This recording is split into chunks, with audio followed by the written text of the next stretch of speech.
I've got one. I've got an intro. I've got it. Dan. Oh, he's gone. There he goes. Better? I just thought the shaved head was too much. No, absolutely not. So, are we mentioning to the people that this is the second time we're recording episode 3 or not? Siege.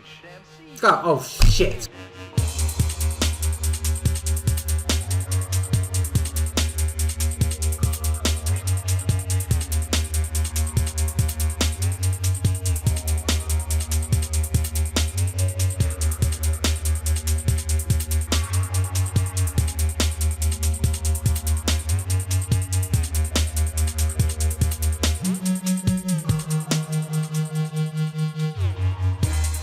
Ladies and gentlemen, and welcome to... See, look, if I sit like this, I can get really in close like Dan does. Hello, ladies and gentlemen, welcome to this. This right here is another episode of Screwdriver with a Twist. I'm Mark.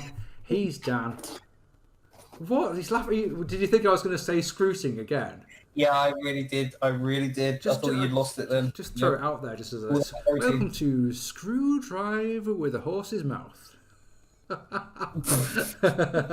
I'm Mark P. You wonder why you lost subscribers. Yeah, that's right. That's a thing. Since we started doing this, I've lost 10 subscribers, and I don't know why, but it makes me chuckle. It's one of those. Well, we think we're starting from the bottom and working up, trying to build up a fan base here. And it's like no, people just unsubscribing. It's like they've been subscribed to me forever. And it's like it's popped up one of these videos, and they're going, "Oh, that guy, fuck him." Yeah. Anyway, I'm Mark P. He's Danny Ace, and tonight, Dan's in the hot seat. Dan's got some questions, who knows, for me. What episode is this? Episode 3. Have you got social media yet? Anything at all? Nothing. No. Nothing at all? I almost got a Twitter, but nah. The thing is that if you got a Twitter, it would be all people sending you messages saying, could you ask Mark this? So your Twitter would be about me. Yeah, but fair point. But at the same time, we are co-hosts of this show, so it's one of those. That's not necessarily a bad thing. Is my point. We have some huge news, as well as losing 10 subscribers. We are from this episode onwards. We are going to be on Spotify or wherever you get your podcasts from, because so you don't have to look at us anymore. Because while I do try and put, on episode 2, I tried to put a couple of visual little things that popped up, and I try and put little funny things up on the screen and things like that. They aren't actually necessary to listen to us because it's just as good to listen to. So yeah, from this episode you can see the link, the dink. Why not? The dink is down below, and go and follow us and all of the things. As Dan doesn't have any social media still, you think by now he'd have some, but obviously the Instagram's there, the Facebook page is there. All the episodes so far have gone to Facebook first, but at the same time, I want you guys to see these episodes so badly that if you just send me a DM on Twitter, I will probably give you the link to the new episode because I'm just that kind of guy. Anyway, that is enough waffle, isn't it? Have you got a topic for us, Bus? So Royal Rumble was this weekend, just gone. And sorry, I don't know why you're laughing. We'll be releasing this in 3 weeks' time. We're recording this. We're recording this on the 2nd of February for context. Royal Rumble was 2 nights ago. 2 nights ago, right? Okay.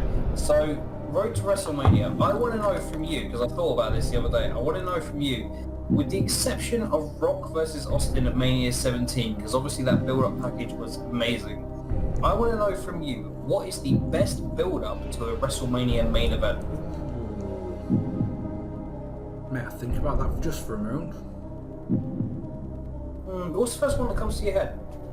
So it's build-up package. So just before the main event starts, it's the build-up package, or just what's the best build-up to WrestleMania? Story. Yeah. And before I go on, does it have to be main event, or can it just be any?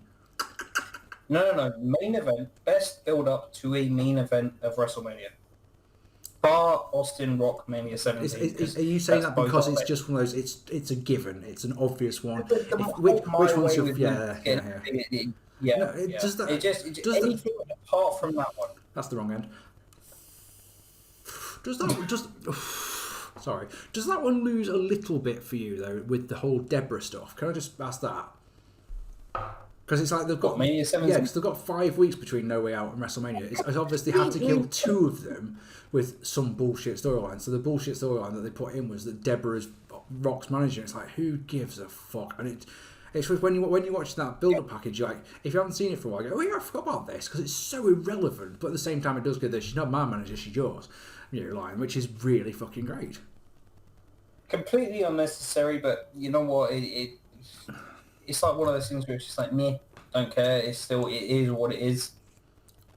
I think, from a personal one, and the first one that popped into my head is one that we've talked about at great length in our conversations because of the way that it's so good, but the match just doesn't deliver for various reasons that I can tell you now if you want me to. If not, we could do it on another video or something like that. And that's the build-up for WrestleMania 5. Because I think that the year-long Mega Powers storyline is up with in the top 5 best storylines that WWF/E ever did. But you love that. I enjoy the match for what it is, but do you want me to just give briefly what's wrong with that match since we're on a wrestling tangent? Right, there's 2 things that are wrong with it. Okay, the first one is that because it's in the Trump fucking Plaza, the match doesn't happen in front of a wrestling crowd. You know what I mean? So they could have filled an arena the size of WrestleMania 3 comfortably with the build to that match. I'm absolutely certain of that. They could have done a huge stadium, but because Donald Trump or the Trump organisation or whoever offered Vince all of that money to hold WrestleManias 4 and 5 at the Trump Plaza, then it goes on in front of a crowd that doesn't really appreciate it. So the atmosphere isn't really what it could have been. Okay, and the second one is that, oh my god, so it ties into what you've asked me. So the build-up packages are so good. The way that Savage slowly turned on Hogan was phenomenal, in my opinion. So good. Randy Savage's WrestleMania 5 promo, the one that he does on the show, is one of my top 10 favourite promos ever because it's so intense and he wants to fucking kill Hogan. And it's great, and it's intense, and it's powerful, and you're like, oh my god, he's going to rip him limb from limb, and then they get into the ring, and it's not a grudge match. They don't wrestle a grudge match. They wrestle a Savage versus Hogan match, admittedly, and it's an alright match, but it's not a... Hogan, like I say, Savage should... they don't go for a lockup at the start. They should rip him limb from limb. There should be some sort of, outside... There should be ref punches. There should be... It's one of those matches where a ref bump should be happening. And so, it's the build-up to it is one of my favourites. But the actual match is considered quite a letdown. Okay, so what about a main event that's had the build-up that's made you... obviously with Hogan Savage, you wanted to see it, but it's also delivered. So what would be a main event match that you would put in the same category as that? So the second one that came to my mind would be the... I'm just trying to make sure I got the right name because people... I think you'll find, Mick, that was actually WrestleMania 14, not WrestleMania 16. No, it's not either of those. WrestleMania 30. WrestleMania 30. Daniel Bryan. Oh, okay. Because that video package you didn't know until the night that he would be the main event. Yeah, I know that, but the video packages are just so wonderful. They're just... I mean, what just to trade off with you, like, you think about it, I'm just going to mention it then. Mania 16, you had the Fatal 4-Way, and each week you had a McMahon come and, it was like a McMahon in every corner. You have, the build-up with Mania 15 with the beer truck thing. 14 with Tyson, Michaels, and Austin. I mean, there's so many, and even the one that sticks in my mind is Mania 11, which was Lawrence Taylor versus Bam Bam. Wow! And the build-up they did to that, they did that whole thing in I don't know if it was in New York or wherever it was, but and it was just like, all right, you believe this is it. This is like the of a WrestleMania main event, and I don't know about you, but the build-up for me is as important as anything else as making it the main event. You have to see this. I do You know. know, and for me, that's kind of like, I mean, for me, that one stands out. Mania 24 is another one with Edge and Taker, and Yeah. it's just like, you know, Is that because you were there, which messes me off? But yeah, is that because it holds a special place for you because you were there? I was there after the build-up, like, you know, but yeah, I don't know. No, for me, I mean, I think the earlier ones, especially because you didn't have all these promo videos. Like, you know, we go back to Rock and Austin and Mania 17, and, you know, they put the music to it and everything, you know. Back in the early days, you mentioned Mania 5. I mean, you know, you look at Mania 7, that's a talking point in itself, Slaughter versus Hogan, and you think to yourself, like, all the stuff that went into that, and, you know, people getting death threats and... Well, they say that, yeah. Yeah, you know, Had to change all the this, arena because of bomb threats. what is build up for a wrestling match? I mean, there must be to you, and I know you mentioned WrestleMania 5 and WrestleMania 30, but there must be another one that stands out as having, you know, a great storyline that made you want to watch that match. I've got a couple, but I just know this is the thing. I was going to say I've got one, but it's not the. Can I have one can I have one that's not the main event? Okay, I mean, A build up of something that's to this day still gives me chills. We watched it the last time is we were. Rock Austin still your number one? The 17. My Way package is just perfect. Yeah. It's just apart from the Yeah. the Deborah bits, but at the same time, as I mentioned before, you Yeah. can take them. So I've got a main event and I've got one that's not a main event. Okay, so Go for it. one of the ones. The one that's not a main event is one that we watched last time we were together in person back in October of 2020, for fuck's sake. But the build-up package to Rock versus Hogan at WrestleMania 18 is fucking incredible, and it's to this day. Talk about headlining, talk about WrestleMania. How do you feel about headlining one more WrestleMania with The Rock? It's like, oh my god, I fucking love wrestling. When you get one like that, it's like, yep, you've just got my money right there. Don't care about anything else on the show. Here's my £15. Take it, and do what you will with it. Just give me that match. And if you remember, of course, if you're watching this now, loyal viewers, on my WrestleMania 18 review, I actually was quite harsh on that. When we watched, like I said, Dan and I watched that show together.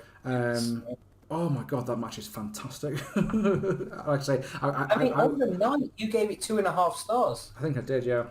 Oh, on the night. And then you watched it back a little while ago, and you were like, you know what, this is actually on the night, great. I probably rated it higher because it was live in the moment. Do you mean on my review? On my review, yeah. Like I said, I was really quite harsh about it. I was really, I was. Do you know what I was doing? When I reviewed that show, I was being you classic smart. So not only was I looking for faults, but I was judging it purely on a work rate thing. And there are a lot of times where that is irrelevant, because if you just get caught up in the moment, it's like, this is the greatest thing on earth. So that's my honourable mention that isn't a main event. That's where you watch wrestling. Yes, exactly. I got chills on my arms thinking about that promo then.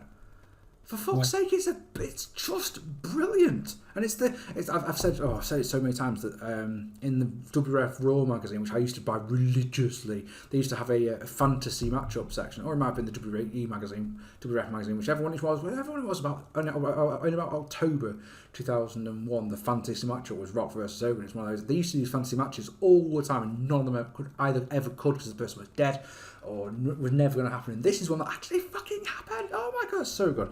And anyway, I could talk about that match for a lot longer than I'm going to. So yeah, wow, really great big dirty jump cut there. You probably just heard. In fact, it said on the screen, Alfie started barking. So just had to go and find out what was up with him. So we were just about to talk about one more WrestleMania build-up for a main event that was really, really good. And I was literally on the about to say, surely we must discuss WrestleMania 3. Because the build-up to Hogan versus Andre is just magic, isn't it? Even if you're looking back at it now, you can sort of... They twisted the truth round quite a lot. Like saying that Andre the Giant had never been defeated, for example, or had been slammed for that match when Hulk Hogan had beaten him at Shea Stadium, for example. And there's footage of it out there, for goodness sake. But yeah, As a match, it's not the greatest, but it's still not the worst. And again, it's like I'm so glad I talked about the Rock Hogan match a moment ago, because it's carried by an incredibly enthusiastic, passionate crowd. And if you can, when you're watching it, even to this day, we watched it that same evening that we watched Rock versus Hogan. We did. And we actually enjoyed it. And that was the surprising thing, because you were going into it thinking, oh, yeah, it's Hogan and Andre. Like, I've seen this a million times. But the thing is, when you watch it back, you actually appreciate it more because of the story.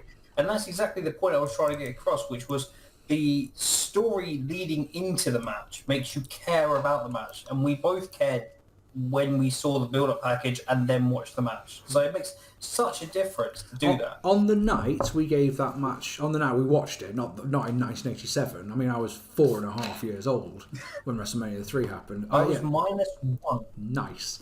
On the night when we watched it, we gave that match 3 stars, which I think is a perfectly fair, perfectly reasonable score. Considering it followed Savage and Steamboat, there was another match in between which I don't remember, but I 3 stars is fair. That's wonderful. Fair rating. What about yourself? Have we missed any off your list?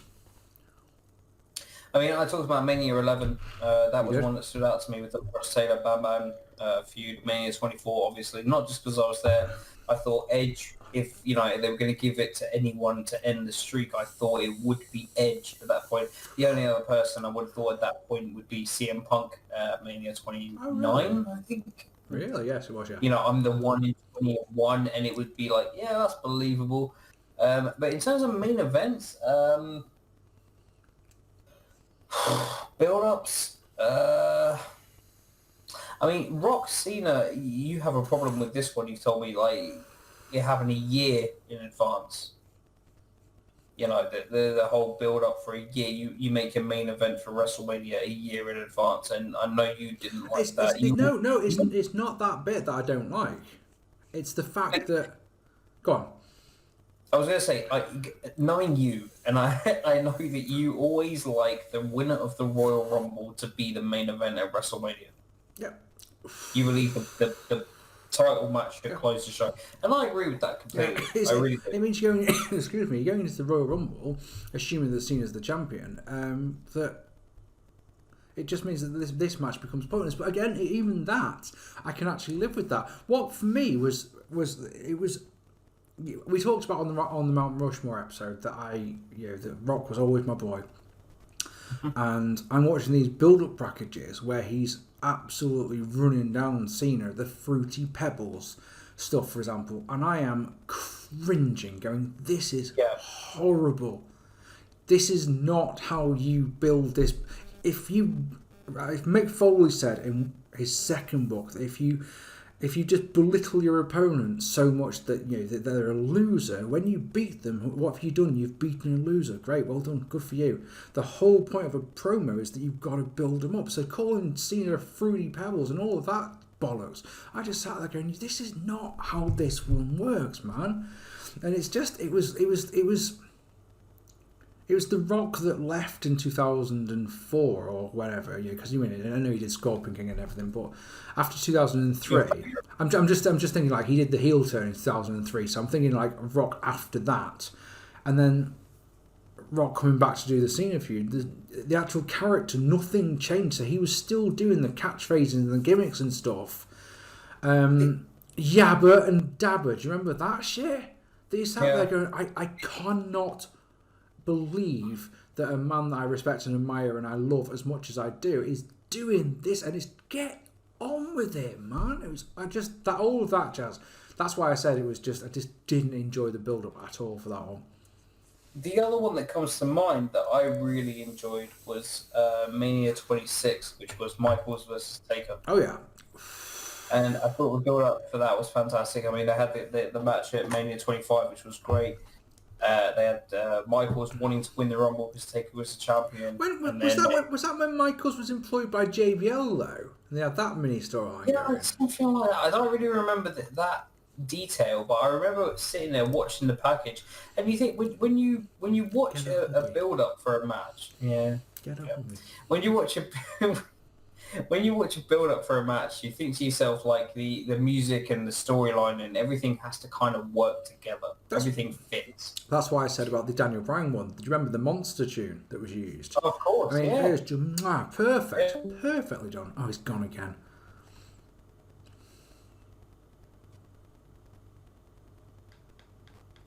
What the fuck is going on now?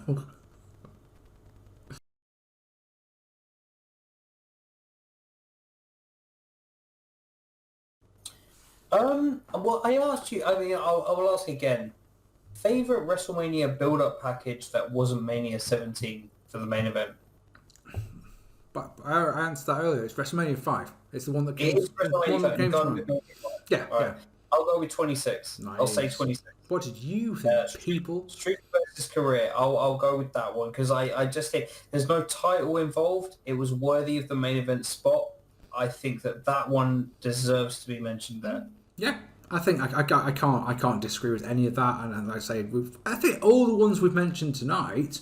I wouldn't. I tell you something. When you said WrestleMania 11, that really threw me for a curveball. Some of those, oh, I was not expecting that. I just thought it was a really good build-up, and I just for the people who were in it and the people,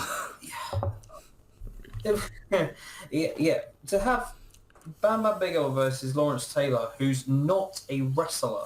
God no. And I think to still have that main event show and that it did, and it still got people interested. And of all the matches on that show, that was the one that was the most interesting.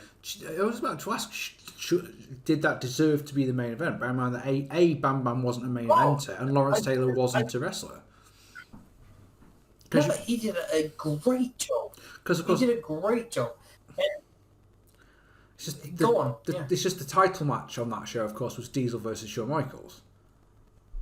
Yeah, of course, yeah. So and Michael won the Rumble, and I know, like I said earlier, I know how you feel about the main event of WrestleMania being about the belt, but there are times. Here's one for you, yeah. Well, I was going to say, like we mentioned it earlier with Rock Hogan, that should have main evented the show for sure. And it's the title's got to go on last. Oh yeah, most of the time, 99% of the time, yes, the title goes on last. But there are times when you've got a special attraction, when you've got a thing that's a big draw, like Rock versus Hogan was, or like Lawrence Taylor versus Bam Bam Bigelow, for example. Should Rock Austin 3 have gone on last at Mania 19? Ooh. That's a good question. Austin's last match. Well, essentially, they presented a card that had 3 main events, didn't they? Because they had Rock versus Austin. In Vince's mind, Vince versus Hogan, I'm sure, was one of the main events. And then, of course... I loved that match. I thought that was great. Yeah. No, I love that match. I really do. I think that's great.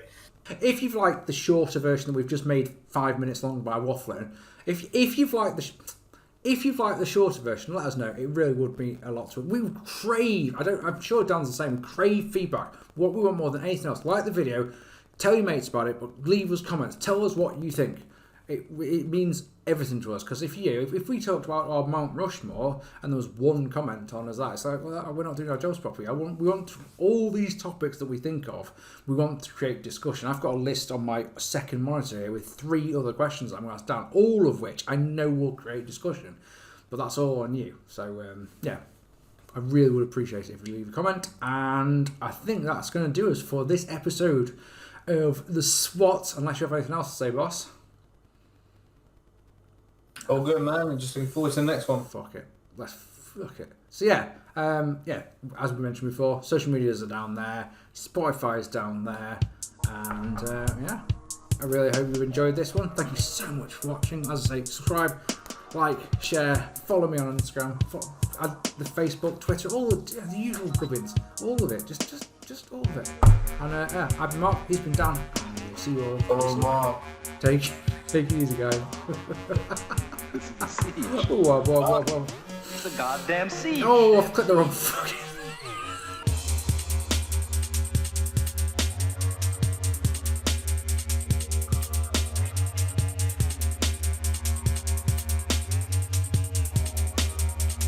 Recording now. First of all, thank you for watching this. If you're actually, paying attention to the videos that Mark and I upload, even though it is on his channel, he should be saying thank you, but I'll say thank you this time. Yeah. Welcome to episode. Is this episode 3 or episode 2? It's episode 3. Screwdriver with a twist. My name is Dan. I'm joined, of course, by Mark Pearson, aka Mark R. Pearson 101. AKA Champagne, AKA Prosecco, AKA Sambuca Tea. That's a new one. Sambuca Tea. No, you actually doing a Sambuca, but yeah. You threw something fierce there, man. Oh, did I really? Yeah. Damn. Oh, then he's gone.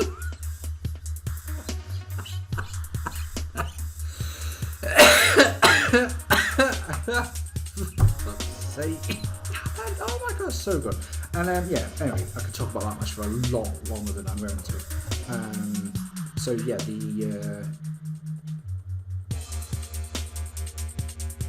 hang on a sec, I've got Pink flute. Hang on.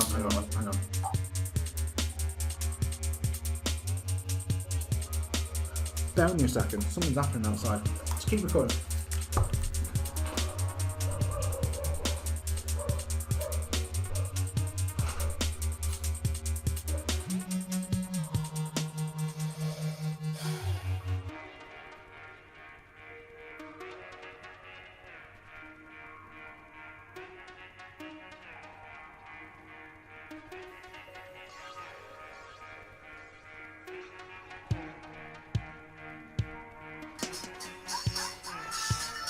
Right.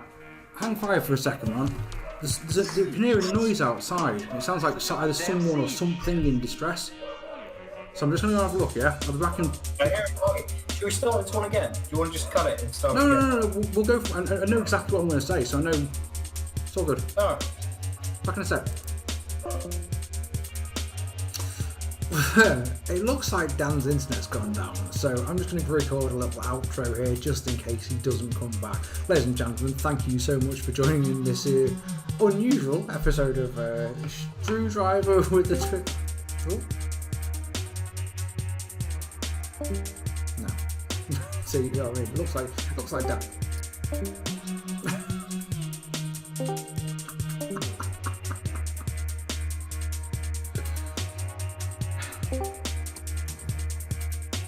Hello. Is anyone there? I can hear you. Oh, of course you can.